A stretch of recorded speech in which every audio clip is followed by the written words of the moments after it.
Hello everyone, and welcome back to Voicecraft, or welcome for the first time. My name is Tim Adalin. It's been a little while.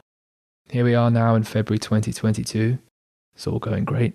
This is a conversation with Matthew Pirkowski, someone I've been wanting to connect with for a few years now, and a mind I've come to respect in the space of thinking about humanity's existential relation to an accelerating digital age, and you can find links to his work and Twitter in the show notes.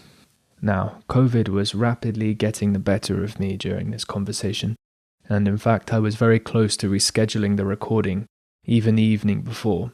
But after taking a cold shower, I felt I could just about manage the effort, and figured at least that connecting with Matthew would be worthwhile, irrespective of whether a podcast was a possible outcome. As it turned out, I spent the next few hours and days immediately after this recording in bed recovering. A week and a bit later, and I'm grateful to be feeling much better. The net result is that I did edit this podcast much more than usual, cutting out large chunks of my speech in the second half. There were just some places where I felt what I was saying simply wouldn't be coherent over podcast, but such was the quality of Matthew's responses that with a bit of charity on your part, I think this holds together well enough to share a large amount of insight into prescient and critical questions about our collective relation to an accelerating digital world. And I hope you enjoy it. What follows is a conversation about the nature of value, wealth, and exchange in consideration of the paradigm-shifting digital communications platforms we're almost all inexorably tied to. It's a conversation about collective intelligence, existential risk, and the shadow of the collective unconscious in the context of social media. I tried to anchor it in an embodied sense of what matters, and it begins with my asking Matthew how he thinks about the nature of thinking itself, and also about what matters in life. Thank you for being here, and thank you to the patrons at patreon.com/voicecraft for making this work possible. Please consider joining them by pledging a monthly donation. Here we go. I'm interested in how you think and how you see in a general sense, but also in a personal sense. So how you think, how you feel, how you see, what matters to you. And I'd like to share what matters to me in dialogic process.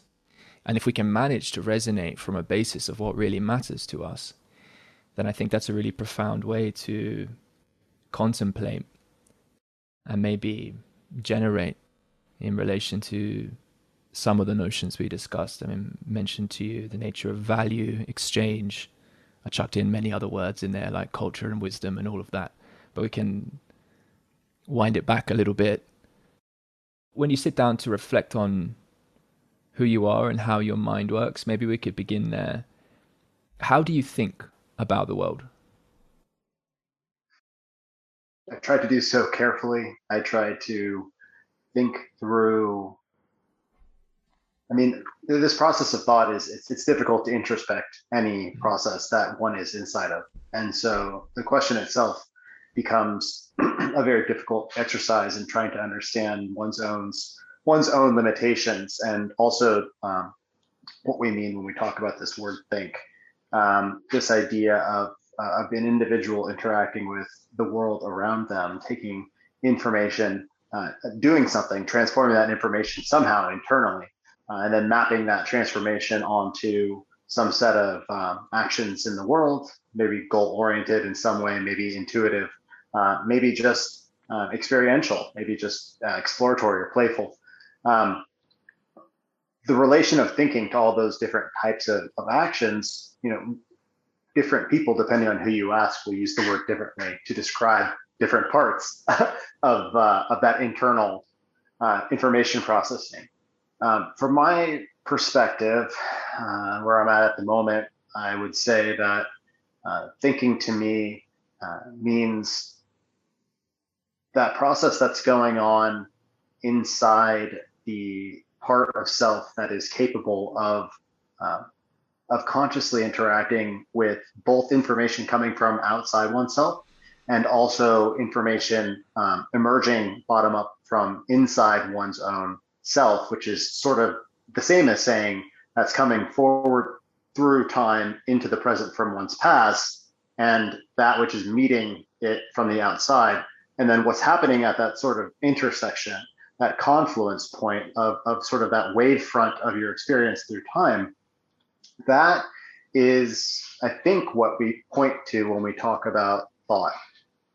There's some sort of internal structured turbulence of sorts that is contained within the mind, that has been structured and selected for and pruned by millions of years of evolution, encoding certain kinds of semi-stable pathways of relating to experience, of relating to signals, information, light cues, sound cues, touch cues, all of these various modalities of sensory apparatus, helping us to point to some sort of relationship that we're in to the external reality, to each other, to ourselves, and the process of the relations of all of those unfolding across time in ways that are either sustainable or terminating, right? All the ways in which those types of processes can relate to one another and, to our ancestry that did not maintain a connection to the capacity to sustain through time is no longer with us, which is always fascinating to meditate on as well. So, this question of how one thinks or how I think is all tangled up in all of these different lines of thought and inquiry, any of which we could pull on for hours as a thread of conversation, I would say. But that's just kind of like a high level summary of what comes to mind when you mention this question of thought or how I think, because to be completely honest, the question that has been at the root of so much of my exploration is what the hell is that thing happening inside my mind, and why can't I actually get at it fully? Why can't I know where the words I'm saying right now actually come from? What is the wellspring of this? How can this be simultaneously me, but a part of me that I can't see clearly? That is always a mystery, even to myself, yet which should be the most intimate part of self that one is capable of knowing. So in any case, that's a lot. So I'll let you go from there, wherever you think is interesting. Yeah, awesome.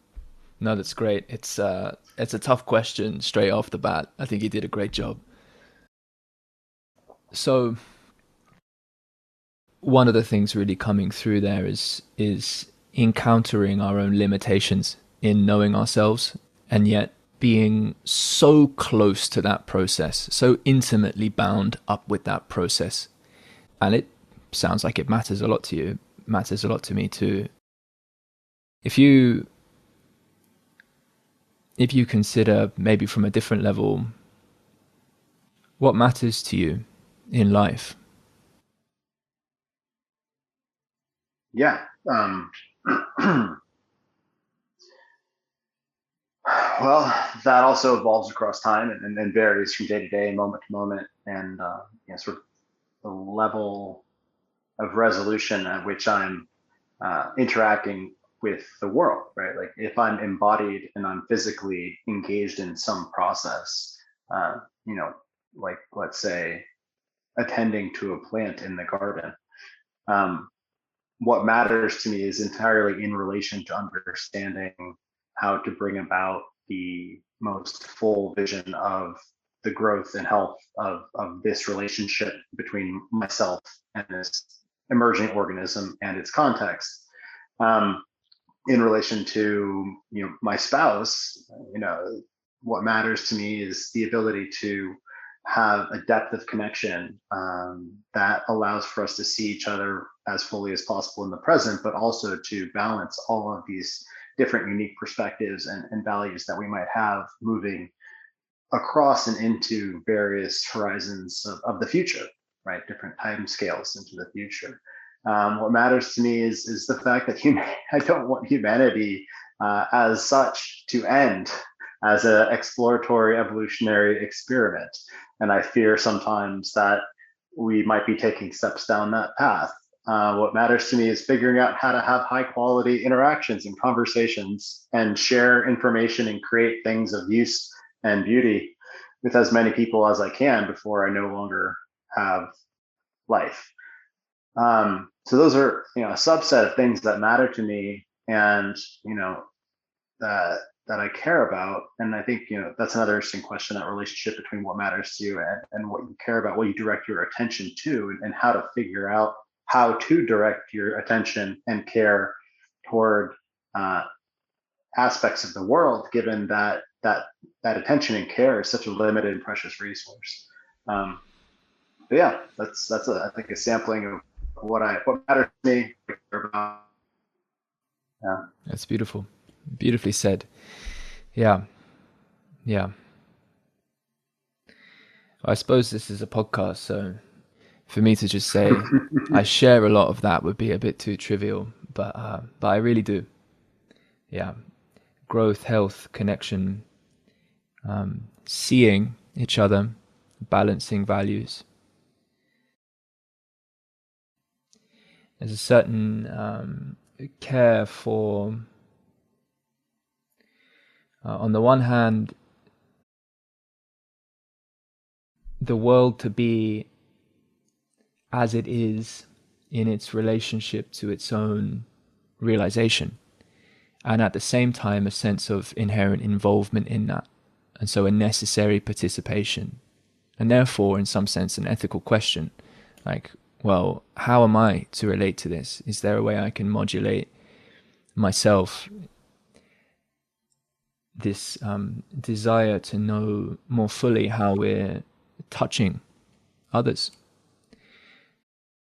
to know more intimately what we are moving, and the relationship of our choice to what changes. And that's a really big thing. That's a really, really big thing. And I like as well that you mention an interest in understanding how to interact well and to share meaningful experiences and content into the world.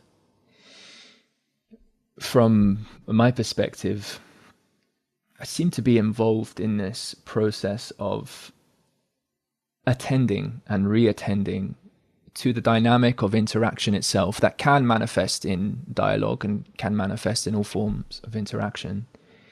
But certainly I pay a lot of attention to dialogue with a keen interest in how our participation in it and what we can see together in that process, how we modulate it, in what way those patterns of interaction might offer a kind of insight, or at least to see continuities between how we participate with each other and perhaps broader systemic questions and structures in the world. So when I engage with your writing, and I'll be honest with you, a fair few number of your tweets as well, you might have seen me retweet them from time to time. I've always been, let's say, not a fan of Twitter, but over in the last maybe in the last year, I've probably like halfway through the pandemic up to this point, I started paying a lot more attention.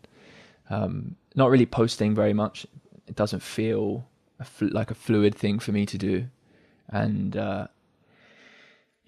and it's its own medium of expression in relationship to a kind of broadcast modality. And the way you tweet, anyway, from what I know, you condense a lot of meaning, and you write with a clarity that I appreciate. It comes out with a particular analytic flavor, but that's partly why I think it's interesting to begin the conversation like we have and really presence what matters to us and what we care about.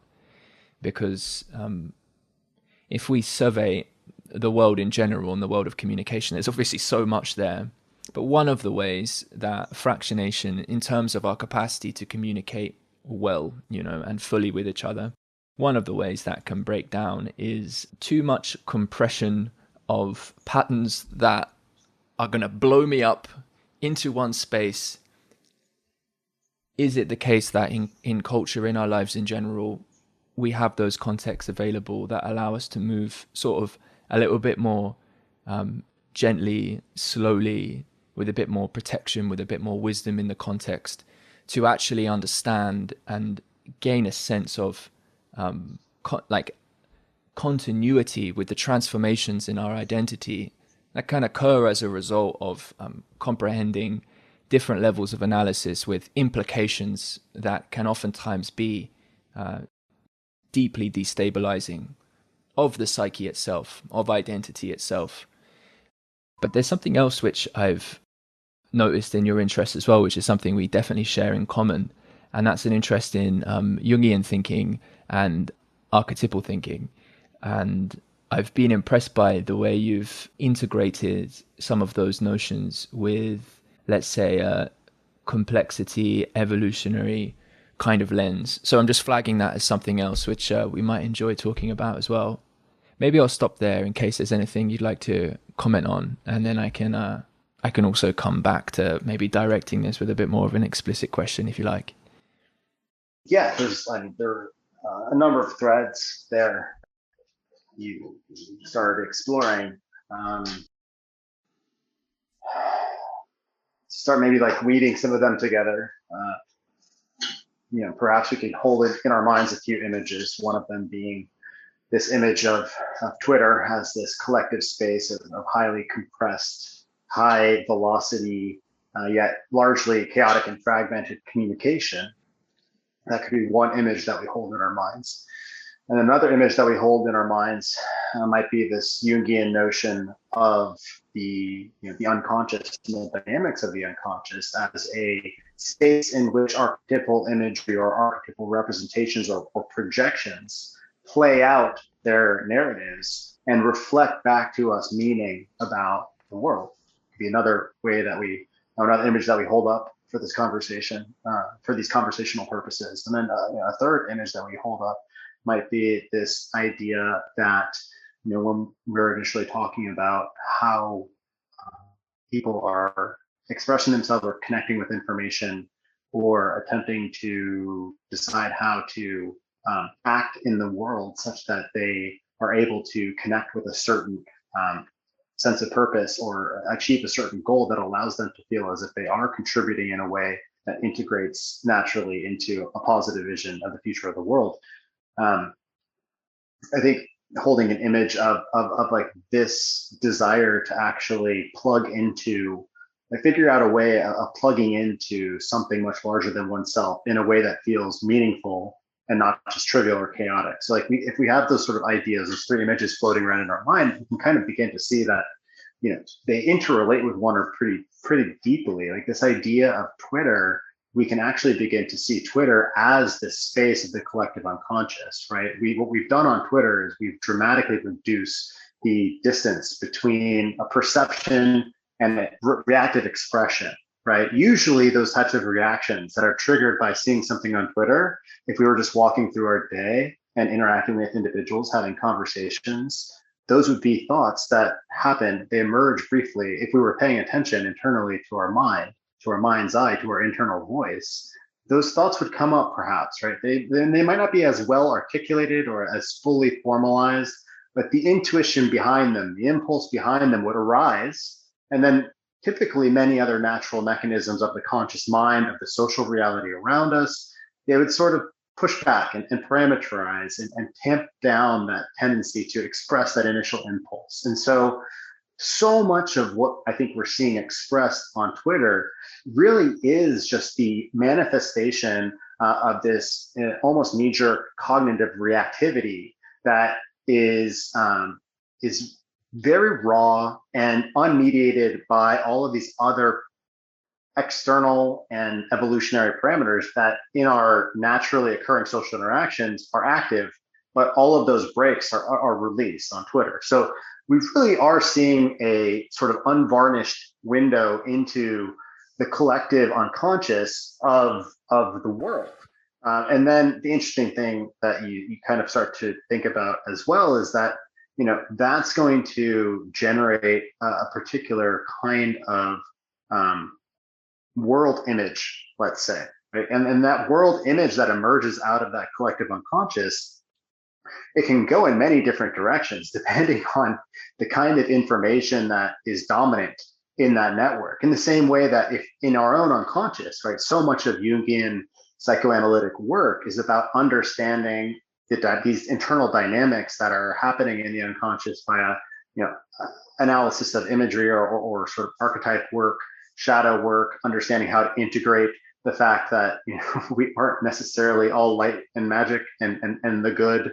We have these impulses that we tend to understand through the lens of in moral language as evil, or as our dark tendencies, or as our violent impulses, are these modes of reaction that if we just acted them out, most of us with relatively decent active consciences wouldn't be so proud of those actions, right? But then actually looking squarely in the face of that is something that's very much an integral aspect of Jungian psychotherapy. And so, what would it be like? What would it be like to think about or to perform some sort of a Jungian shadow work on the emergent collective consciousness of Twitter as a whole, right? And to some extent, I think that's kind of the analytic lens that I am to some extent providing or attempting to provide through these kind of highly compressed observations that it's not all pointed at the shadow of the self and of the collective and of Twitter, but I think a lot of it is because I don't think we quite realize the amount of damage that we could do and are doing by leaving unaddressed the, so to speak, emergent shadow of this novel collective unconsciousness that we've sort of unthinkingly wrought upon the world in the shape of Twitter. So tell me where that lands for you, but that's kind of how I weave together the threads that you're bringing up there. Yeah, I hear that. I hear that. Well, I mean, what comes to mind immediately is actually just to ask another question. How do you rank this phenomenon in consideration of existential risk and maybe other interests you have in that area? Phenomenon of Twitter? Yeah, and well, that, but I suppose like particularly salient elements of that which you were mentioning are this it's as if there's a removal of, we can think about it both as a removal and an addition.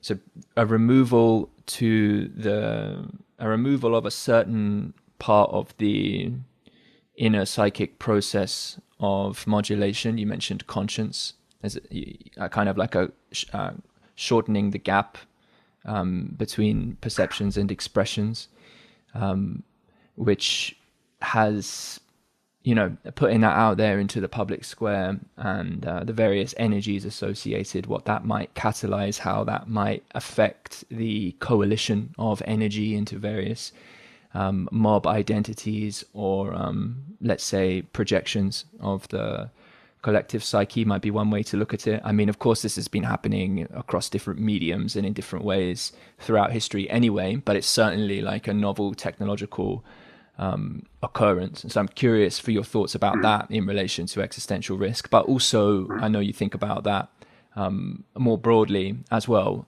So I'm curious about how relevant, let's say, the current phenomenon of social media, perhaps exemplified by Twitter, is to that conversation. Yeah, I think it's directly relevant. I think that it is, the capacity to understand large scale speed of light communication as a species and direct that toward constructive, peaceful, and adaptive modes of dialogue, discourse, information sharing, information discovery, information revelation, digestion. Getting that right is absolutely essential to navigating our way through the sort of informational great filters that lie ahead of us in the 21st century. There are many different people choose to focus on different, let's say, threat vectors, right? And there are many, and I'm not here to try to place one above any others, but in the informational domain, I mean, it is fascinating to think about this notion that information is extremely difficult to find, right? Information, if it's useful, will flow through any available medium typically to anyone who might find use of that information. And pairing that truth with the idea that as a species, we have begun to unearth some extremely potent information, right? Information associated with unlocking the genetic code, information associated with unlocking certain aspects of physics that can be used for great good or great evil. Also unlocking the human mind, unlocking truths about deep human psychology, neurobiology, understanding how human interaction with technology can take advantage of certain aspects of our evolved brain, such that people can be controlled, manipulated, directed in towards certain aims that might not be in their own interest, but are in the interests of others, right? These questions are deeply tied up with the patterns we see emerging unconsciously in the realm of social media, and I think to some extent as well, there's this interesting.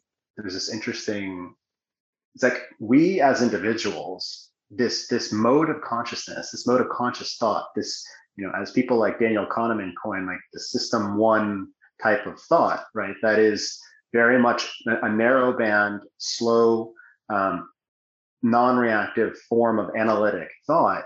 That emerged and evolved for a purpose, and it's very unlikely. I find it quite unlikely to believe that we would have ever been able to scale beyond very low Dunbar numbers of social complexity, and groups of 5, 10, 25, 50, if we were not able to put on hold for periods of time our purely unconscious intuitive reactions, right? Because those intuitive reactions, those immediate reactions, they can discover modes of success when they're figuring out how to, when people are interacting in different ways and just bumping up against one another. And if no one could be conscious and slow down, yes, maybe 80% of the time, 90% of the time, even 95% of the time, maybe that works. But all it takes is one sort of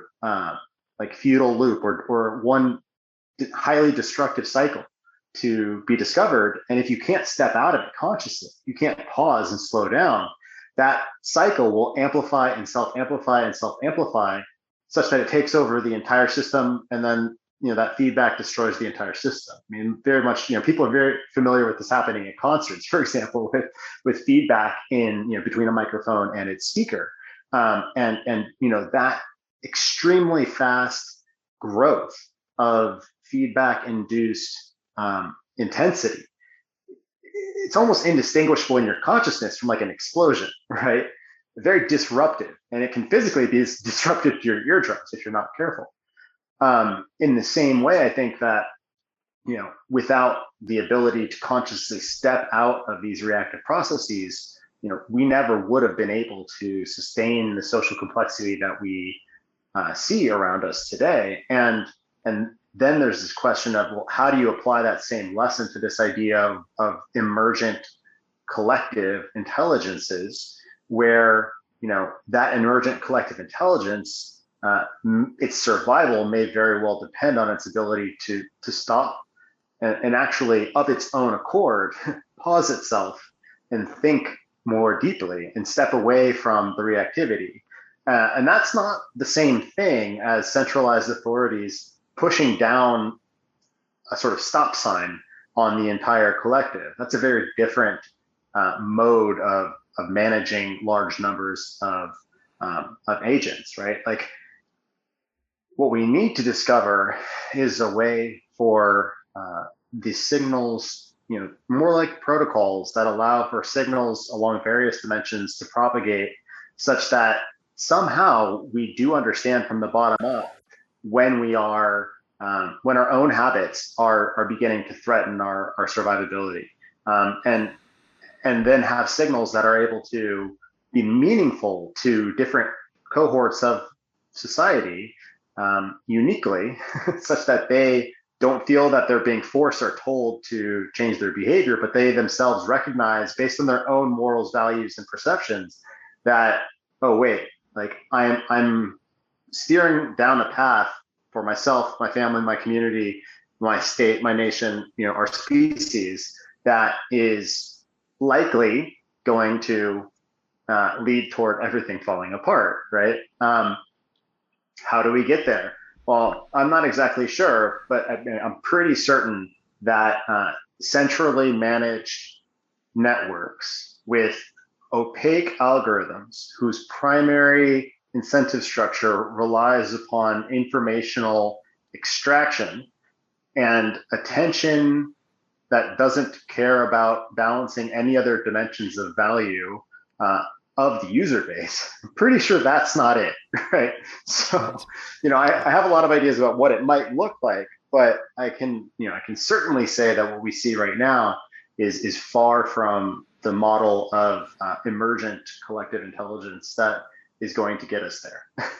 Right, totally. Yeah, well put. Yeah, really well articulated. So there's a couple images that came to mind as you were speaking, and I'm surely going to, this compression is going to be a bit lossy, but let's just, I think at the same time they all are. Right, yeah, exactly. It paints the picture in an interesting way. So I was recently part of a book group discussion on Operating Manual for Spaceship Earth by Buckminster Fuller, which I'm sure you've probably read that. And so some of his coinages are just fresh in my mind, but it'll speak about the capacity of mind to come upon deep principles, and in that sense find greater leverage with respect to desired actions in the world. And in the context you're kind of painting, it's as if we've not only have we sort of exponentialized our capacity for leverage with what we've come to understand, but we've also sort of democratized access to that in a novel forum for interaction. And it's almost as if, given the nature of, let's say, collective psychology, just for one thing, and, partly I want to put to the side, although it's very important to include at some level, the centralization you speak to. There's so much manipulation in the channels as well. It's of course not, as I know you're not claiming, a totally bottom-up process in that regard. There's certainly attempts to engineer outcomes, which itself participates in a kind of interesting feedback relationships with everything else. But it's as if the image that comes to mind is it's a ridiculous one, but it's as if like there's a crowd of people sort of sprinting and flailing, and every limb and edge on the body is attached to something they're unaware of, and every movement is like tweaking something that's just causing so many effects. And at this point, the poetry escapes me to describe the image further, but that it really does seem to be the case that more and more how we participate matters in a very deep sense. And, remarkably, that's also held in the context where our participation feels sometimes so meaningless because we can feel so atomized. And in some sense, when someone commits their agency to being part of a particular mob with less consciousness, perhaps associated to their expressions and their desire to propagate certain values in the world, a certain disconnect from even knowing maybe what those values are and how they might interact with other things they might care about, but are currently not in that much integration with, well, that just sort of complicates things further.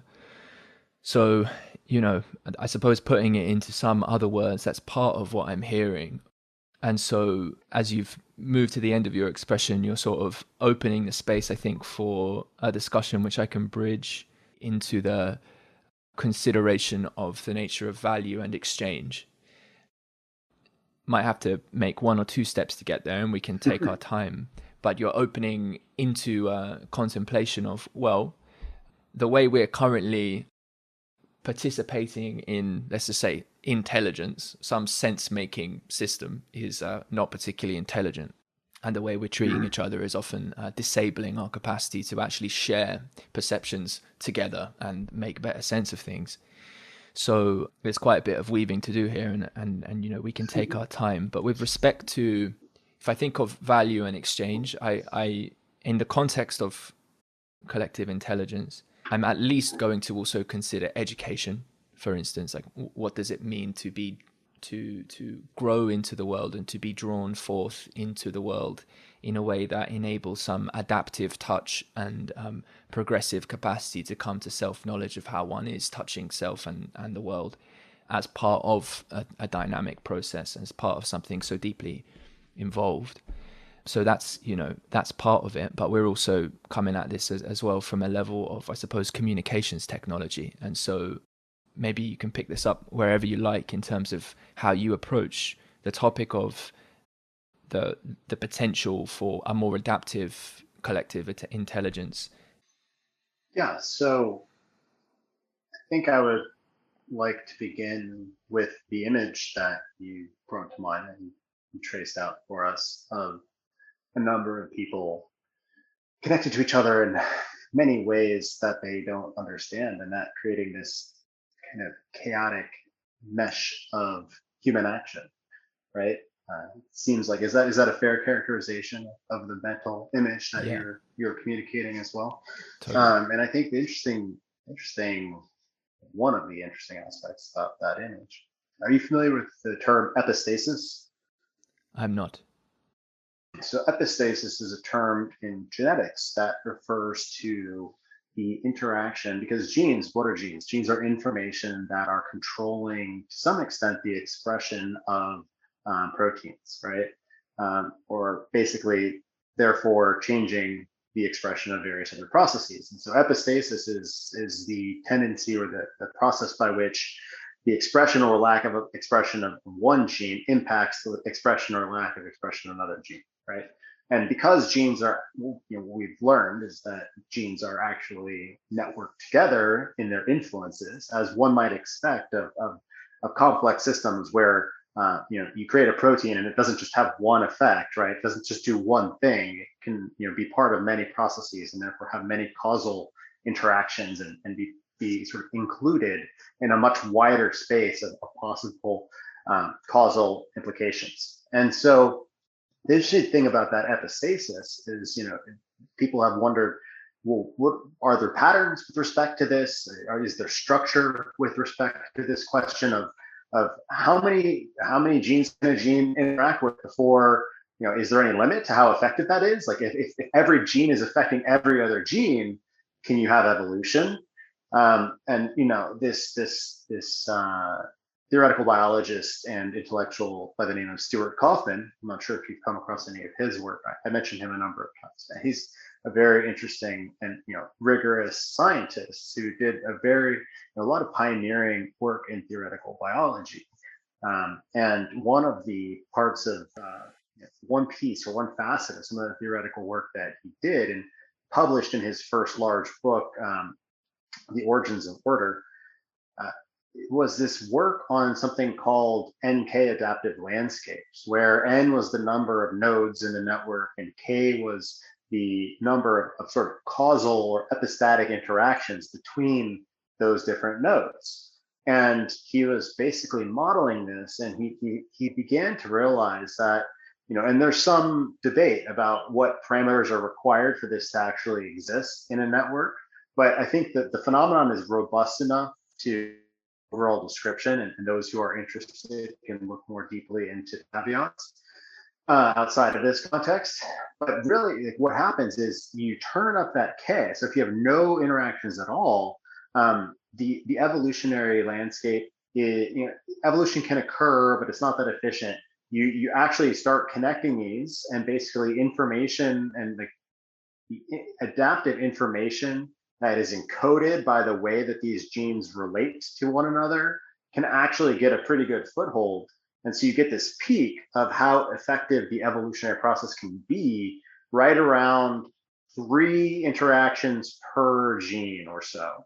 And then if you go beyond that, you actually get this crash of the evolutionary or the adaptive efficacy of the genetic sequence to actually hold information about the environment that's useful, right? Because what is a gene? Like, what is the fitness of a gene if not for the ability of that to confer some sort of function that's actually useful in the environment that the organism exists in, right?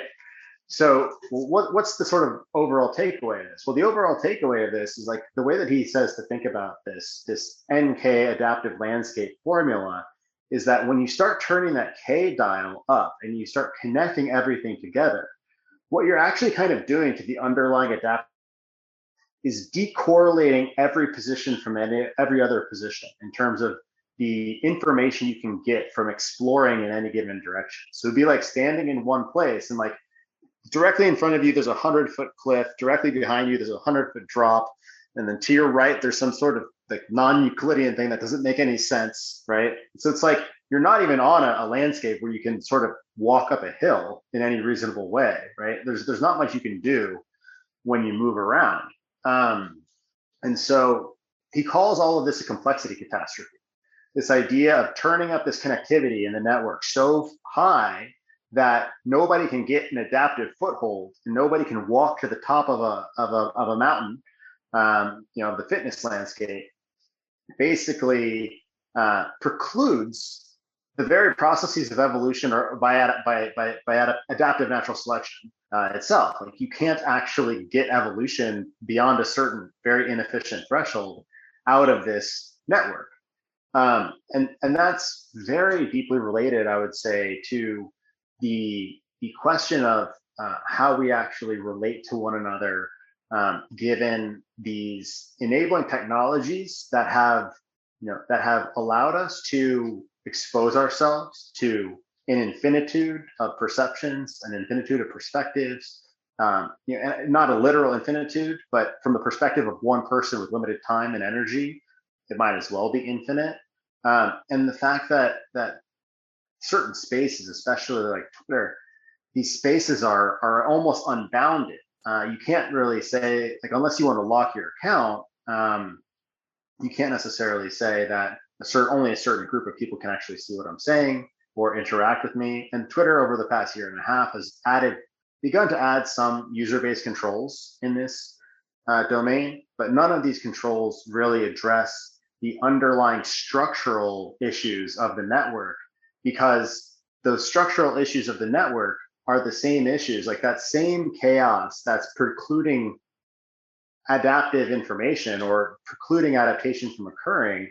That same friction and chaos, they depend on you could think of it very literally as a emotional reactor, and the energy of that emotional reactor is what is used to generate revenues, right? Like in the same way that like you have a control rod in a nuclear reactor and you want a little bit more energy, you can pull out the control rod, the reaction basically creates more heat, and that heat can be turned into work, and that can be turned into useful saleable power. The very same thing can be said of the way that entities like Facebook and Twitter manage the economic interface between their informational and emotional reactors that we are all inside of, generating the heat and the friction, and the way that they monetize this by transforming our attention into usable economic work, meaning they can sell our attention to people who wish to, connect us to products, right? And so basically, we see that we're in this double-edged sword type of environment where actually reducing the number of average connections in a network so that we could have more high-quality interaction that is directed elsewhere outside of the mimetic reactor itself, that's not at all in the interests of the centralized institution whose entire purpose, its entire raison d'etre, its reason for being is to centralize everyone in the reactor core such that it can be efficiently extracted of its economic value. And so, this is this interesting pivot to this question of value, perhaps, let's say, because you can use this term economic value as this extractable resource from this mass of people. But why the hell do we use this word value? If you really explain it that way, how many people would say that that's actually value, like really deeply valuable? And I think that one of the interesting, that's this tie to a lot of the research that I've done around, the history of how we represent the world around us in our interactions with one another and our exchanges with one another, and what we consider valuable, and how the increasing fungibility, the absolute fungibility that we've come to essentially at the end of the road here of the monetary units has actually removed a certain amount of information from this space of analysis, this space of evaluating, well, do we actually think that what the money is saying is valuable is an accurate reflection, or gives us sufficient information to make statements about whether the processes we're creating are truly valuable, right? And there's obviously some sort of disconnects going on if we're creating very large companies whose primary economic relationship to humanity is one of parasitism, right? Is essentially, if its economic model fundamentally requires it to continuously put people in relation to one another such that they are bringing out the worst and least adaptive parts and least resilient parts and most violent parts of our evolution, of our shared evolutionary history, and doing that for profit. And so it's like, how we represent value, I would say, whenever I analyze any one of these higher order symptomatic problems in the economy, I almost always end up back at this question of representation, of the tools we use to represent the world, and how we keep those tools adequately tethered or connected to actual embodied reality, physical interactions, actualized cashing out of economic activity in the lives of other people. The purpose or telos of this activity is the economic activity just an activity that's designed for maximizing the height of your stack of dollars, or is there actually some useful byproduct to it, right? And how do we even discern that? Because many people will say, yes, of course, what I do produces value. Look at the product I sell. And they wouldn't necessarily say that, I'm primarily concerned with getting as much money as quickly as possible. But then, all we have to do, like, no individual is going to admit that, but you can look at certain parts of the economy, especially parts that are very heavily parasitized, very heavily scam oriented, let's say. And you'll see that there's plenty of people willing to pursue economic extraction, not just with no value added, but with actually a lot of harm done, right? There's plenty of people literally out there trying to scam other human beings into giving up these fungible symbols of value, such that there's this net, not even net zero, but net negative transfer of value, because not only is the value symbol exchanged, but one person is then also left probably trusting humanity less, probably not being able to actualize a certain number of events in the future that they had planned on, perhaps sending a kid to college, or even just buying dinner, right? Once you get scammed by somebody who's not concerned for the creation of value, but is only concerned with getting as many of these value symbols as possible, not only is that person not adding value, they're dramatically destroying. Like we spent a very long time as a species building up this fabric of trust and the ability to actually extend trust to other human beings, such that we could collectively know that on average most people were pointing towards the creation of collective value and benefit in our area. Like, the majority of people you would come across in a day weren't out to fuck you, right? Now we could debate that as well, right? It depends on your perspective on different cultures and like what we actually mean by trying to fuck one another. That's a whole other question, but yeah, I've gone down a bunch of different paths there. So let me know if you want to dig into any of those specifically. Yeah. Well, For sure, the question of how we're all fucking each other these days is a very important one. I'm with you on that. Um, yeah. Okay. Metaphorically and literally. Totally. Totally. All right. Let me do a little bit of processing here.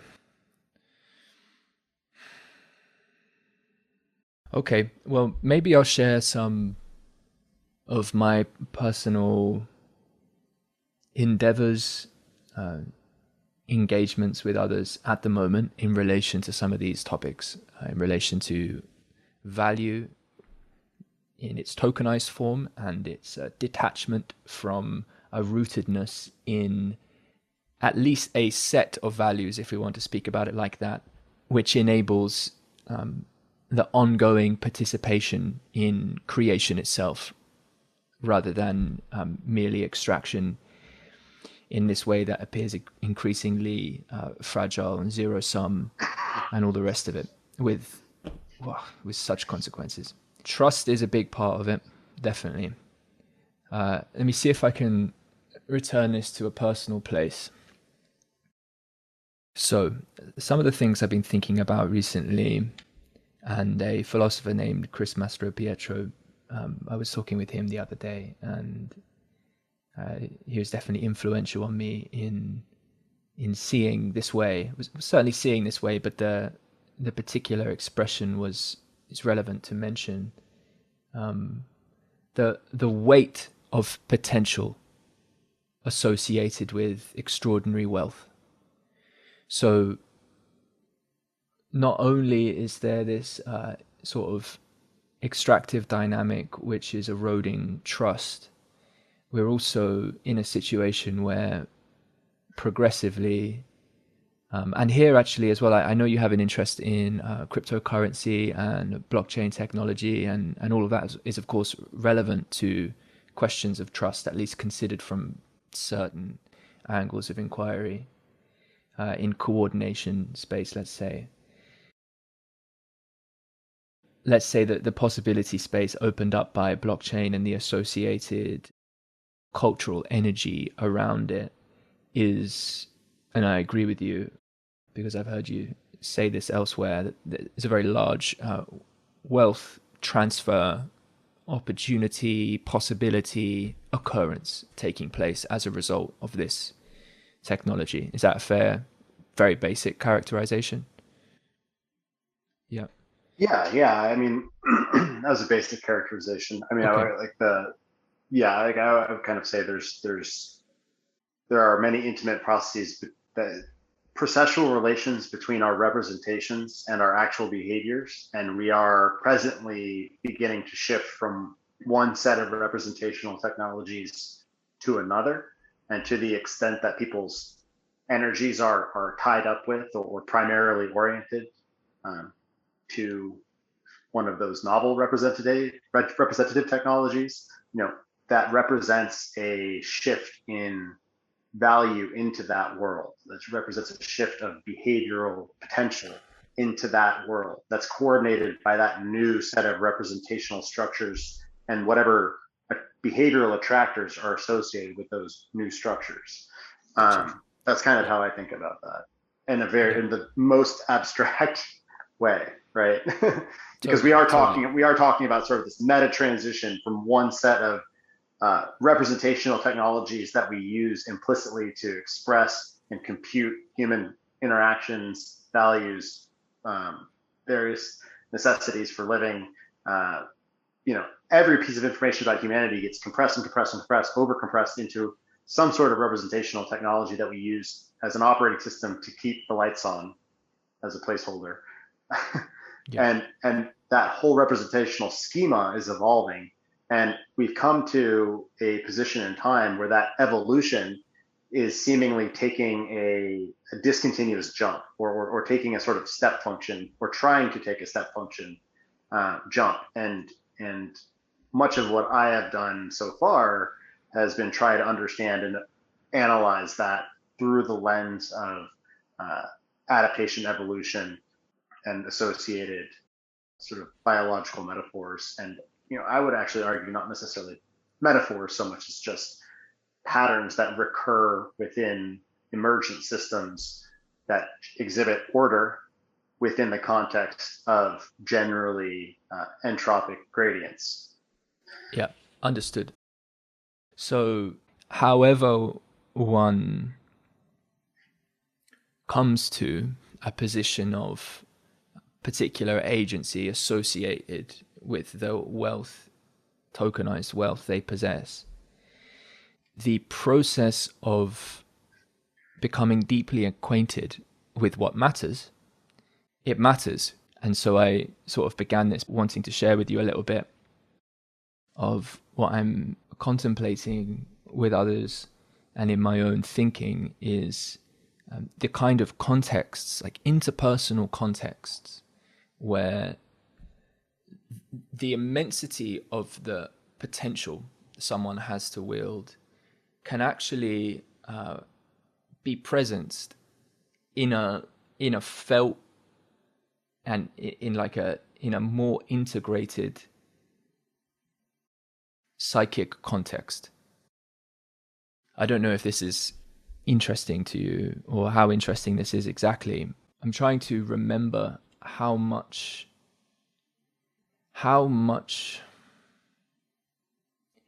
involving oneself in the appreciation for life and potential and what is, as it is reflected in other, as it's reflected in the world, as it's conduited, as it's touched in the self, how important that is in all of this context. And so when I consider things like value and exchange, I think of the necessity for cultivating culture, a healthy culture, to involve beings in a process of a real deep appreciation for life as it is.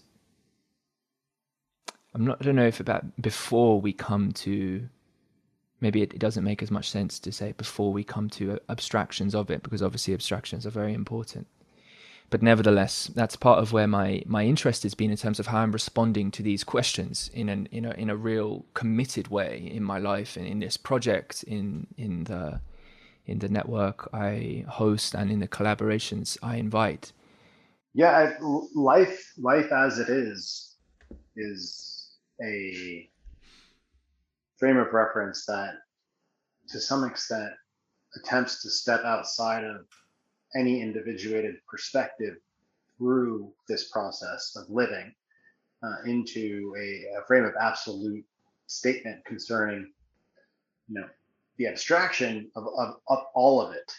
And this returns us to the exact same tension between experience, internal experience, and the desire to communicate about that internal experience to others in our environment. And the necessity, because we can't be identical with one another, like we can't share the same experience, even if we were identical twins, because we're moving through different paths in our lives, right? Even if we held hands through our entire life, even if we were, conjoined, right? Those are quite close. They're still not identical, right? Paths through reality.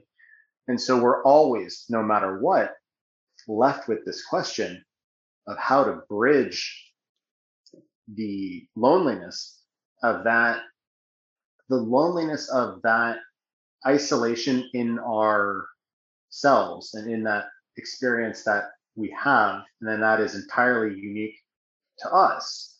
And so we're constantly in this position as a social species of needing to find ways of communicating what we're experiencing, how we feel about what we're experiencing, what we've experienced in the past, what we wish to experience in the future, how others fit into those different categories of past, present, and future, what the desired relationships look like as those systems move forward in time, what is necessary to actually sustain the base level sustenance of those patterns of connection and relationships that we care most about and wish to see move into the future, and how to coordinate all of this when we are not the same person, right?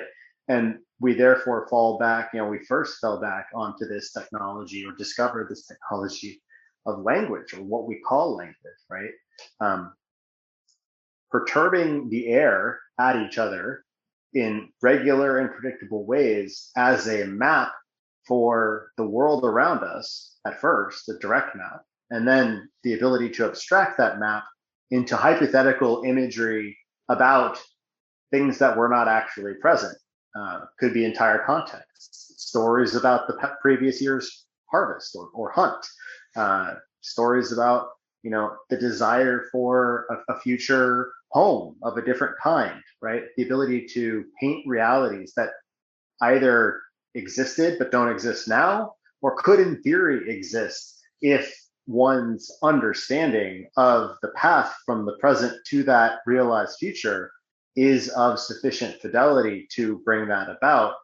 And so I think so much of what we're doing with all of these representational systems is constantly mediating the personal autonomy of our own experiences and our own desires and our own visions of the future with those of everyone around us. And there's always a kind of compression that's going to be required. There's always a loss that's inevitable, regardless of whether we're using words or money. And I think words and money are actually, they're very similar technologies. I think, money takes linguistic expression to a kind of, it lends qualities of portability and fungibility that aren't necessarily there in language itself, right? Where you can basically say that, and scarcity, actually, right? Like this idea that there is this finite, scarce, and portable representation of reality that we can basically use to coordinate action outside of our own brains, and realize visions of shared past, present, and future as some sort of network together. And so, that's what we're trying to figure out right now. I think we kind of woke up, we were unconscious of so much of humanity's path of realization of these tools and technologies. We just did this because it functioned. Someone had a good idea to write markings on a clay tablet and say, this represents one bundle of hay, and this represents 2 bundles of hay, and then multiply that by 1,000 and use that as a record-keeping technology for an entire empire. And it wasn't necessarily thought of in terms of evolution, obviously, or in terms of information theory, obviously. It wasn't explicit. It was just functional because it enabled a certain level of complex organization that wasn't previously enabled. And we find ourselves now at this place in history where we actually do understand quite a bit of the mechanics underlying what's happened throughout our history in terms of the way that we've represented information and the limitations of those representations. And we're now trying to look back at this and say, well, how do we avoid those failure modes? Things like centralized capture, right? Things like the ability to inflate currency, which is essentially disconnecting a representation from its underlying reality. Also, while balancing that against this tendency to write a lot of human value and experience out of those shared forms of representations that we use collectively, right? Like the fact that you don't that you don't know if someone has, or the $20 bill that they're paying for dinner with, was gained through teaching a child how to read or selling that same child some drugs, right? You don't know. But as it turns out, the capacity to coordinate complex social behavior in increasingly complex environments depends, at least to some extent, on not losing information associated with all of those transactions, those exchanges, right? For the collective organism to hold on to some of that information But then you end up in these questions of, well, okay, if that centralized organism, or if that organism becomes a sort of centralized tyranny and it has control over all of those centralized mechanisms of information, it can very much become corrupt and do a great deal of damage to all of those inside of its borders, let's say, right? Like Right. China, talking about the Chinese system of social credit would be an interesting path along that line of exploration versus these more emergent systems of possible crypto representations where people can create or have a voice in authoring the level of representative fidelity that they wish to have over time. But Yeah, no, I hear that. I like that you use the word authorship. I think that's key. What was in my mind was for sure authenticity. So where I'm going to go with this, I think, is to ask you about non-fungibility and fungibility with respect to money. So we could talk a little bit about NFTs. I don't want to lose this part of authorship, but I want to begin by going back to what you mentioned about the connection between language and money. One of the things that flagged up to me where I was like, key difference there, being that, there's a certain fungibility, portability to language. I can define a word and you can use it and you can go use it in a bunch of different contexts and we can say it's going to roughly function the same way.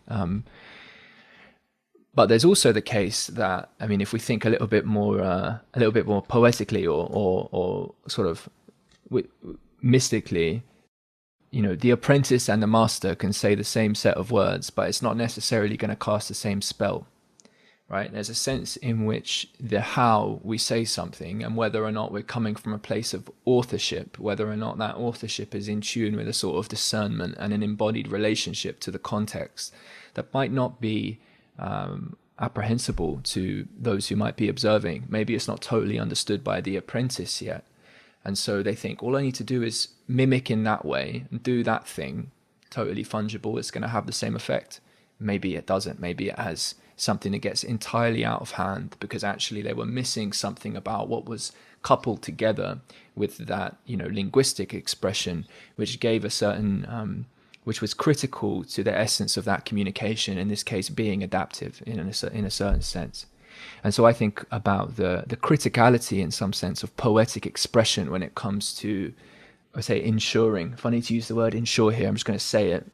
The criticality of poetic expression to ensure that the language we come to use doesn't tyrannize us in a certain sense.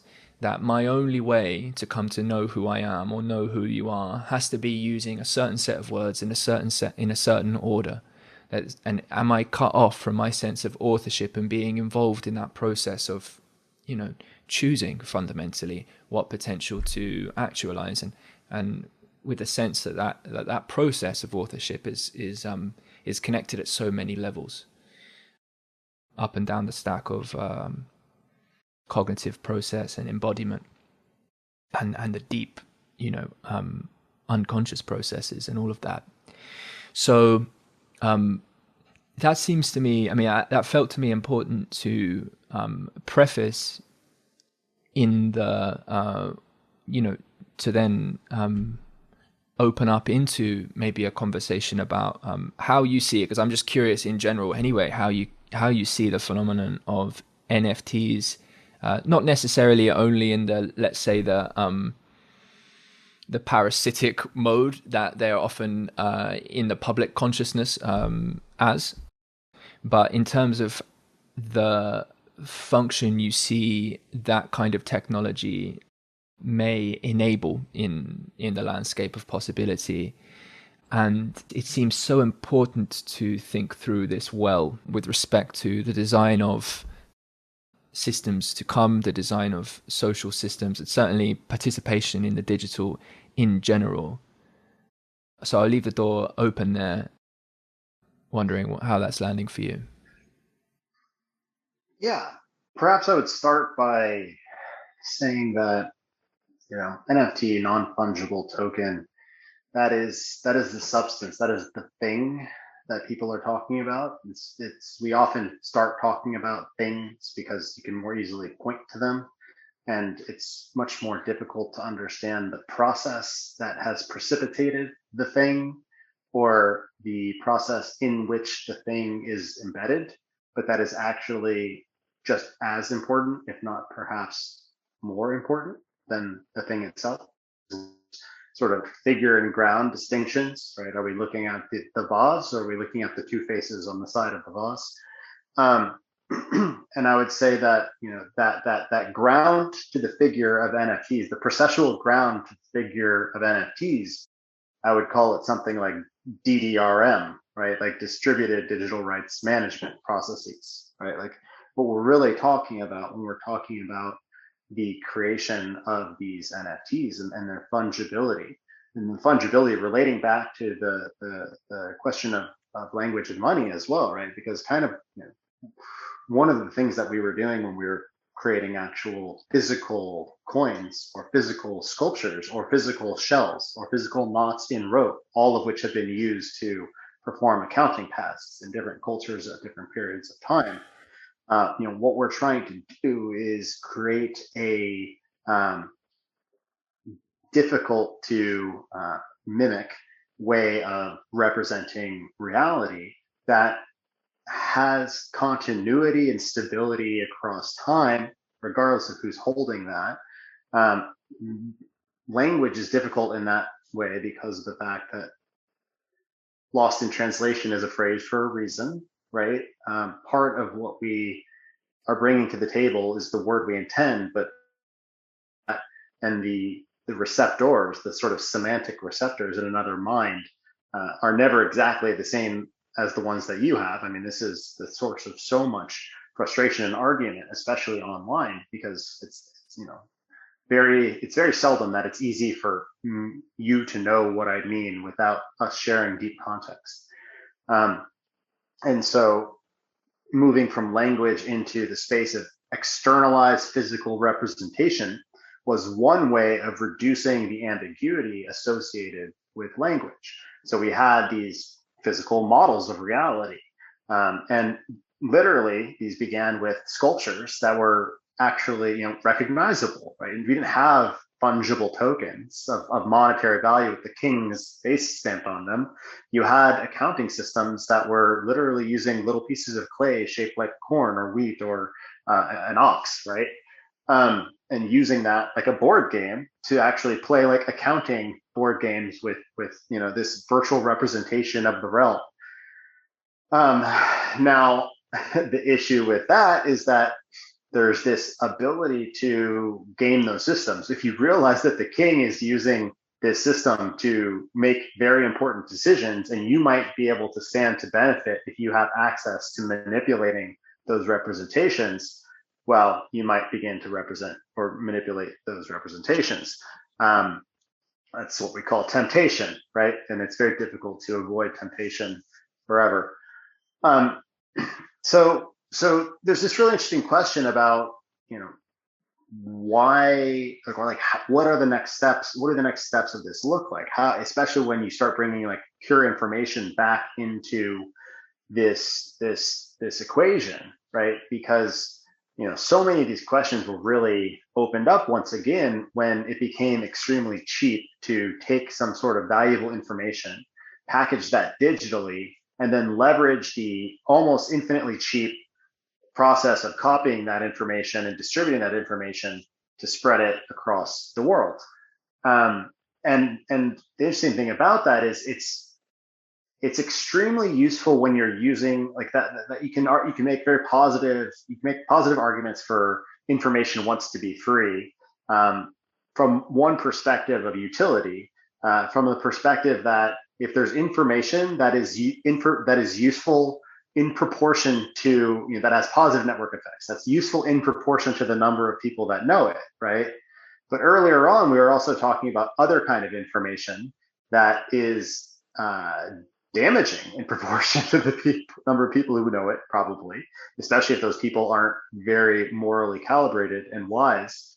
And then there's also information related to useful asymmetries that we use to do work, right? Like the fact that if you have an ID badge, for example, the company relies on a set of ID badges to know who should be inside or not, right?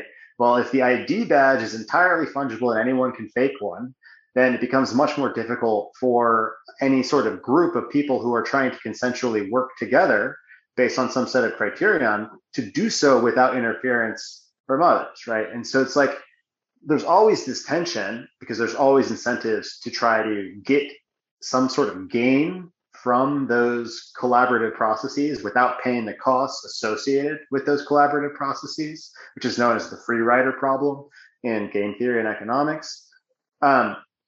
And so, now we have this world of NFTs popping up in the art world. It's like, I'm not, like I've said, I've been critical of them, but not necessarily dismissive of the entire phenomenon. I've been critical of a certain kind of realization. That being said, I was also, back in 2018, me and a friend of mine helped create, an art exhibit at a local crypto place called Starfish Mission. And we also had talks on the usage of NFTs in the art world in 2018. So it's like the phenomenon interests me in its ability to perform useful work, right?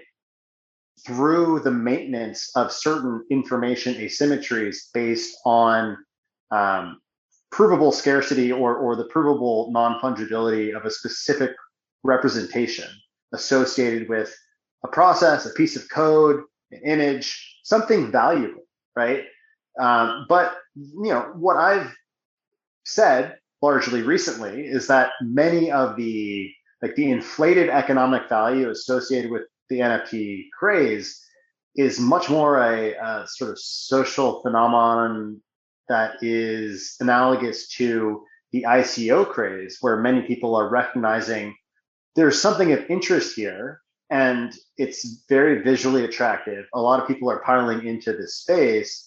Some people are doing very high quality art, but there's so much demand outstripping the high quality supply that there's this massive gap that people can fill by providing pretty low quality supply that will still get amped up in price far above its likely long-term value, right? So like, I see utility for a number of functional processes in the technology of DDRM, right?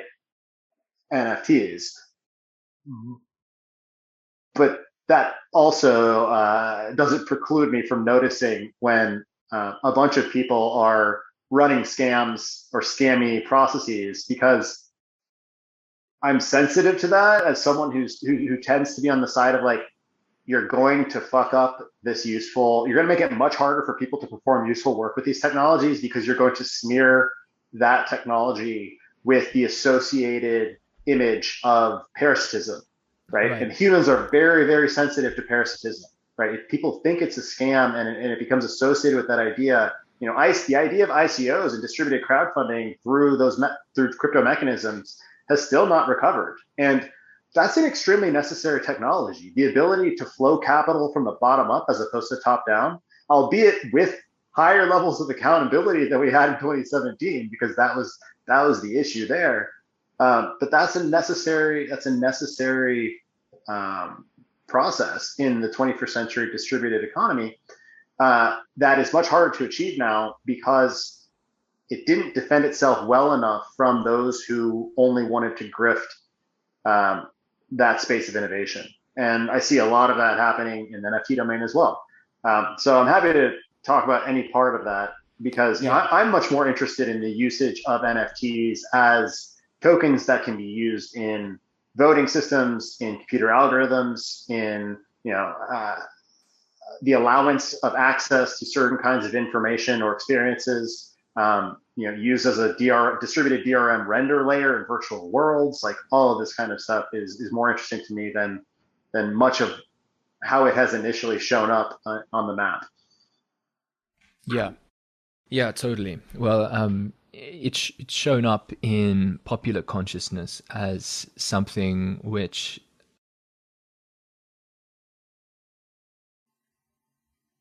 in large part the hype is driven on number go up, and in that sense is in no way reflective of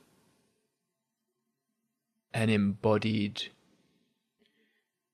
projection of value held from a deep place into the world, but is just a way to interact and try to come out ahead in the game of already existing values, value exchange systems. Yeah. And so you're pointing in the direction of ways in which you could see the power of this technology actually being used wisely. And I totally well, it kind of relates back to our initial conversation when we mentioned this idea of like, is someone focusing on creating value in a meaningful way in relation to other people or processes in the real world, or is what they're doing purely instrumentally directed toward extracting the maximum number of symbols? So like, are you making your NFT because you're an artist who's making amazing art that's trying to say something in the world that you care about?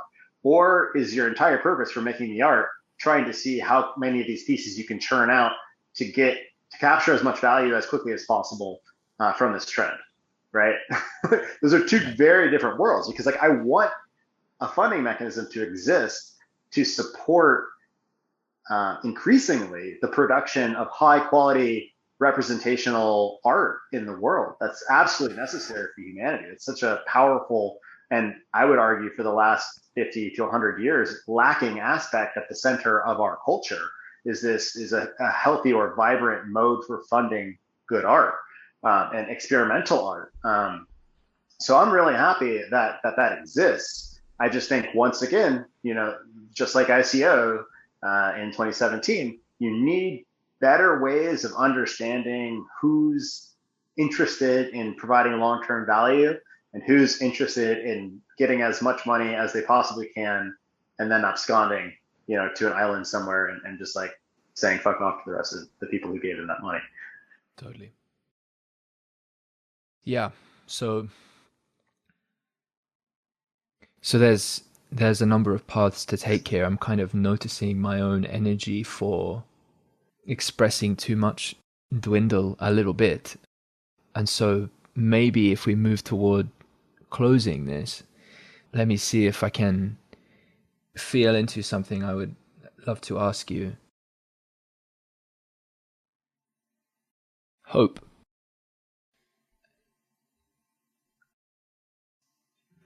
Phrasing questions is so bloody hard. In what are you hopeful?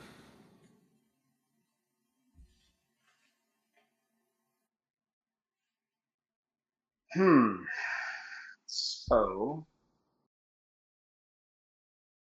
I generally maintain hope in dependencies of life itself. I think that we are of life, and I think that despite the ease with which we can grow cynical about the nature of our response to threat, insofar as that typically takes the form of wait until the absolute last minute when everything's on fire and then try to do something about it. You have to be forgiving to any living system that's trying to manage as many different levels of complexity and variables and need as we are, and as any life form, I think, must, right?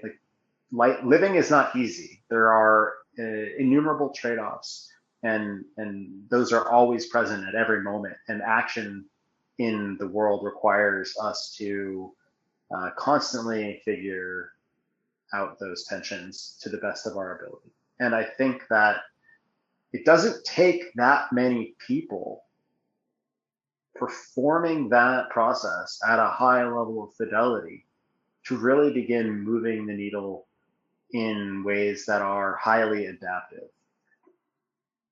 That's one of the upsides and one of the hopeful, beautiful aspects of connecting humanity together in the way that we have, is that if we can demonstrate responsibility and wisdom, the capacity to amplify that capacity of those who are capable and wise has never been as high as it is today.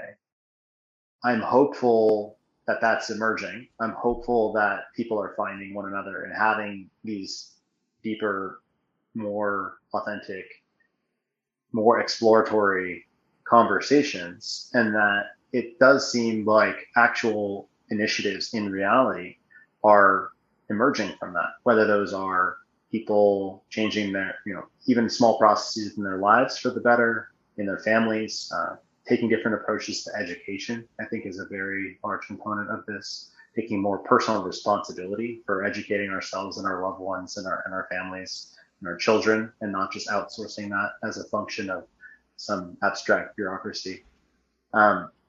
Being able to, not just education, but beyond that, being able to actually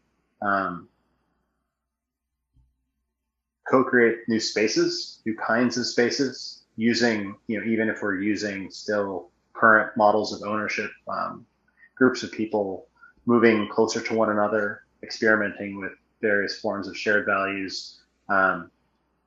Obviously this has happened throughout history. Most recently, we had Back to the Land movement in the sort of late 60s and 70s.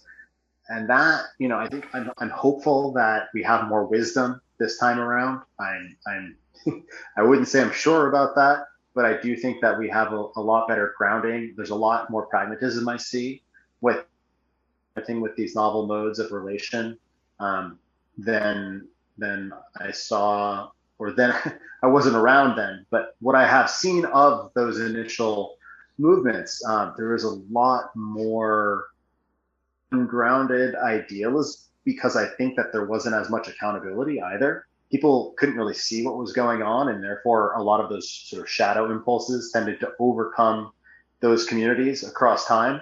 The story of almost all of those intentional communities from the 70s ends with some cult leader essentially turning it into something very perverted, right, for their personal interests. Not all of them, but many, unfortunately. And so there's this question of responsible experimentation. I'm hopeful for that. I'm hopeful that we are going to be able to begin responsibly and competently using our understanding of the human mind and human psychology and human sociology in combination with our technological capacities to begin bringing out the better angels of our nature, let's say, in online conversation, finding ways to reflect our values back to us and map them onto actions in our lives, using technology for that as opposed to parasitic extraction and trying to constantly suck us into these virtualizations as opposed to push us into real interaction with one another and with the world around us. Yeah, those are a few things I'm hopeful for. Beautiful. Beautifully said. So much coming through them, and so much I resonate with and want to build on, and feel I have some things to add. Maybe in a later conversation I can share a little bit about what I've been working on with this project and with others.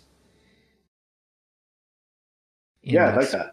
Yeah, in that space of enabling generative interaction between people, in seeking to think through how we can enable artistic experience, to use the word reflect, to reflect back to us the values we hold already, that we have been in some sense so deeply imbued with, and yet can get so mangled as we grow up, or our relationship to them can be so traumatized in various ways. And so there's always this profound relationship between inner work in relationship to artistic expression, and then the participating in exchange, which enables us to see more in the other and in who we are. So much there. There was one other thing. There was something which came to me yesterday in a conversation, and I just wanted to share it because it was another point of mutual resonation with hope. And someone asked me yesterday about my hope for the future of humanity, I suppose, in it, voiced in different language, but it was something to that effect. And the only thing I'll communicate from that response now is just that I think both our evolutionary moment as well as our technology has enabled the potential to gather from the four corners of the earth a wider representation of the psyche, of what the psyche can appreciate, perceive, and express as beautiful. And of course, there's always the other side of that. We're also at the precipice where the inherent tendency toward violence and competition in various ways that can become totally dysregulated from something that looks a bit more adaptive. That's all there as well. But it does seem like we can right now and are in processes of developing the capacity to communicate, cohere with each other, and coordinate in a way that allows a fuller representation of who we are, to be present in a generative collaboration about what to do, let's say. So, cool, man. Thank you. We require more perspectival weavers, weaving baskets of perception in which we can carry ourselves forward through time. Yeah, we do. Something and we also need like something like that, and with something reliable to hang them on. That's a nice way of putting that.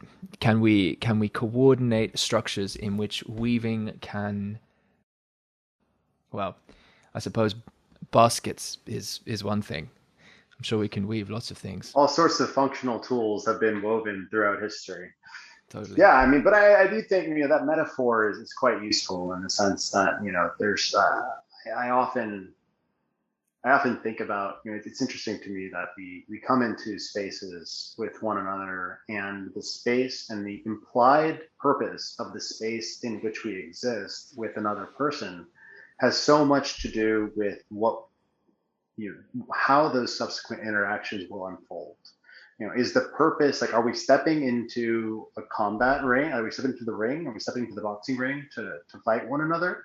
Or are we stepping into a living room of someone we care about to help explore or to co-explore some problem they're having, right? Like, what is the frame of mind there? And it's interesting because the frame of, I think so much of online communication tends to skew toward this idea of, whatever facets of ourself are facing this other person, the point of that is essential combat and convergent elimination to a single perspective, right? As opposed to a slightly more open and exploratory view where actually what we're trying to do, we're coming to the table with threads that we have of perception and meaning and purpose and intent.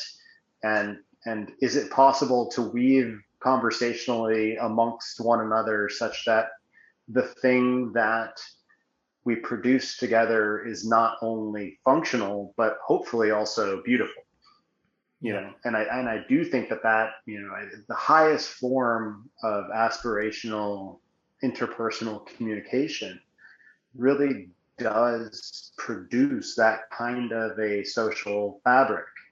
And it is that social fabric that enables the actual production and creation in a sustainable and functional manner of all the other sort of precipitates of society that we create around us. And I think that those also reflect the quality of our understanding of the processes in which we're a part. And if we don't see ourselves as part of this emergent process of continuity that, if we wish for ourselves to continue, must also continue, we are going to continually produce artifacts of our civilization that don't facilitate our continued existence. And you do that for long enough and you cease to exist. So, I think that a lot of it really does begin with figuring out more foundational and nourishing and integrative and productive ways of weaving together our perspectives conversationally, despite the fact that it's so easy to look and see all of this polarized heat being generated. It's good to know that there are a lot of people out there trying to weave the net that will catch that system when it falls. Totally. Well, well said. Well said. And I'll just leave, what is it, a cookie here? I leave a cookie, or what do they call it? It's some breadcrumbs anyway, just an invitation to anyone listening to this to, if you resonate with what you just said there, with what Matthew's just said, then yeah, look a little closer if you're not familiar with this project. And there's the threads that we've explored here. If you follow them and bring yourself to them, you will find others who are willing to engage with you well in this mutual crafting process. So with that said, I'd like to end here, and thank you very much. Thank you for having me. I had a great time.